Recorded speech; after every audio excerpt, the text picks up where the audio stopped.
परी का जादुई लहंगा। एक बार की बात है, आसमान में रहने वाली शनाया परी जब अपने परीलोक के शोरूम से ढेर सारे लहंगे खरीद कर जा रही थी, तभी एक लहंगा गलती से उसके हाथ से छूटकर पृथ्वीलोक पर गिर जाता है।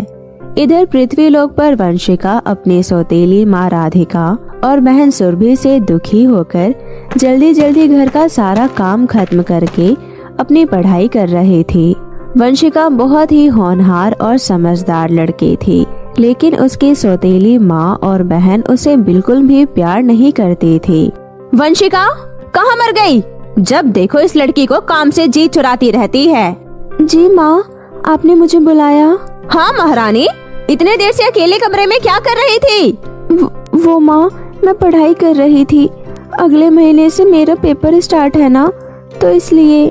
जरा देखो इस बेशरम को, घर का सारा काम छोड़कर महारानी कलेक्टरी करने में लगी है। माँ, मैंने घर का सारा काम तो कर दिया है, बर्तन कपड़े सब कर दिए हैं। अच्छा, फिर मेरे कमरे में जा और अलमारी से सारे कपड़े निकालकर झरने पर ले जाकर धो ला।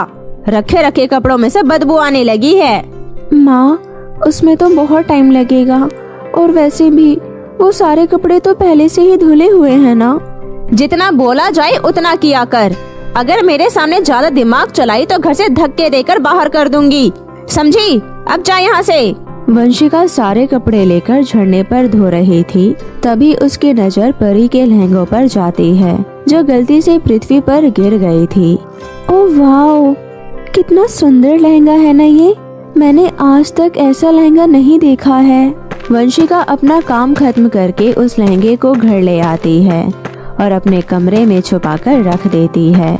अगले दिन शनाया परी अपने लहंगे को पृथ्वी पर इधर उधर ढूंढ रही होती है, लेकिन उसे लहंगा कहीं दिखाई नहीं देता। तभी उसकी नजर झरने से पानी भर रहे वंशिका पर जाती है। परी उसके पास जाकर बोलती है, सुनो लड़की, क्या तुम्हें यहाँ आसपास कोई लहंगा मिला है? चूँकि वंशिका बहुत ही नेक और ईमानदार लड़की होती है, इसलिए वो उसे सब कुछ बता देती है और लहंगा लाकर परी को वापस दे देती है। परी वंशिका की ईमानदारी से बहुत खुश हो जाती है, लेकिन जैसे ही परी वंशिका को टच करती है, वो उसके दुखी जीवन के बारे में सब कुछ जान जाती है। परी कहती है, वंशिका, तुम चाहती तो इस लहंगे को बेचकर अपने लिए बहुत कुछ कर सकती थी, लेकिन तुमने ऐसा नहीं किया। मैं तुम्हारी ईमानदारी से बहुत खुश हुई। वंशिका, मैं तुम्हारे दुखी जीवन के बारे में सब कुछ जान चुकी हूँ। ये लो, ये लहंगा तुम रख लो। तुम्हारे पास कपड़े भी नहीं है ना, और तुम आगे पढ़ना चाहती हो। ये लहंगा इन सब में तुम्हारी मदद करेगा। और हाँ, ये कोई साधारण लहंगा नहीं, बल्कि जादुई लहंगा है। इस लहंगे को पहनकर तुम जो भी बोलोगी वो हो जाएगा। अब तुम खुशी खुशी घर जाओ। धन्यवाद परी जी। वंशिका खुशी खुशी उस लहंगे को पहन लेती है और बोलती है, लहंगा लहंगा, मुझे एक घर चाहिए। वंशिका के इतना बोलते ही उसके सामने एक बहुत ही खूबसूरत घर बनकर तैयार हो जाता है। वंशिका खुशी खुशी उस घर के अंदर जाकर उसमें रहने लगती है। लहंगा लहंगा, मुझे मेरी बुक्स दिला दो। वंशिका के सामने उसके सारे बुक्स आ जाते हैं। ये देखकर वंशिका के तो खुशी का ठिकाना ही नहीं रहता। अब तो उसे किसी भी चीज की चिंता ही नहीं थी। उसे जब भी किसी चीज की जरूरत होती, वो जादुई लहंगे से मांग लेती। वंशिका अब खुशी खुशी अपने आगे की अच्छे से पढ़ाई करने लगती है। वंशिका को इतना खुश देखकर उसकी सौतेली बहन सुरभि सोचती है, कुछ तो गड़बड़ है। कल तक हमारे रहमो करम पर पलने वाली इस अनाथ के पास इतना सब कहां से आ गया, जो ये आज हवा में उड़ रही है? पता तो करना पड़ेगा। सुरभि घर आकर अपनी माँ को सारी बातें बताती है। अच्छा, तो ये बात है, पता तो लगाना पड़ेगा, और मैं आज रात सब पता लगा कर रहूंगी कि आखिर कौन है जो इसकी मदद कर रहा है।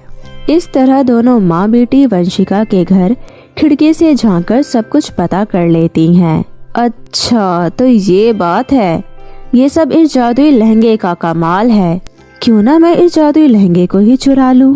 ये सोचकर दोनों माँ बेटी वंशिका के कमरे में घुस जाती हैं। वंशिका सो रही होती है, तभी उसकी माँ उसके मुंह को तकिए से दबा देती है। सुरभि बेटी, तुम जल्दी से इसके लहंगे को चुरा लो, मैं इसको ठिकाने लगाकर यहाँ से आती हूँ। वंशिका का दम घुट रहा था। उसे समझ नहीं आ रहा था कि आखिर उसके साथ ये हो क्या रहा है। तभी वहाँ शनाया परी आ जाती है। रुक जाओ दुष्ट औरत, तुम पैसों की लालच में इतना गिर जाओगी? शर्म आनी चाहिए तुम्हें। वंशिका तो तुम्हें माँ कहती है, पर तुम तो डायन हो, डायन। इतना बोलकर परी दोनों माँ बेटी को उल्टा हवा में लटका देती है। मैं तुम दोनों माँ बेटी को जिंदा नहीं छोड़ूंगी। तभी वंशिका बोलती है, नहीं परी जी, ऐसा मत करो, रुक जाओ, इन्हें मत मारो। ये जैसे भी हैं, आखिर मेरी माँ और बहन है, प्लीज इन्हें छोड़ दो। इनकी तरफ से मैं आपसे माफी मांगती हूँ। गौर से देखो इसे, तुम लोग जिसे मार रहे थे, आज वही तुम्हारी जान की सिफारिश कर रही है। शर्म आनी चाहिए तुम्हें। ये सुनकर राधिका और सुरभि को बहुत ही ज्यादा पश्चाताप होता है। मुझे माफ कर दो बेटी, मैंने तुम्हारे साथ बहुत बुरा किया है। हाँ बहन, मुझे भी माफ कर दे, मैंने भी तुम्हारा बहुत दिल दुखाया है। मैंने आप सबको माफ कर दिया, अब आप लोगों को शर्मिंदा होने की जरूरत नहीं है।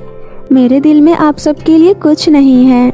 और फिर उस दिन के बाद से सभी मिलजुल कर हंसी खुशी रहने लगते हैं। तो मेरे प्यारे दोस्तों, कैसी लगी आपको मेरी ये कहानी? मुझे कमेंट करके जरूर बताएं और इसे अपने दोस्तों के साथ भी शेयर करें। और हाँ दोस्तों, अगर आपने अब तक मेरे चैनल को सब्सक्राइब नहीं किया है तो जल्दी से नीचे लाल बटन दबाकर अभी कर लें। तो मिलती हूँ आपसे फिर किसी नई कहानी के साथ। तब तक के लिए आप अपना ध्यान रखें। बाय बाय दोस्तों।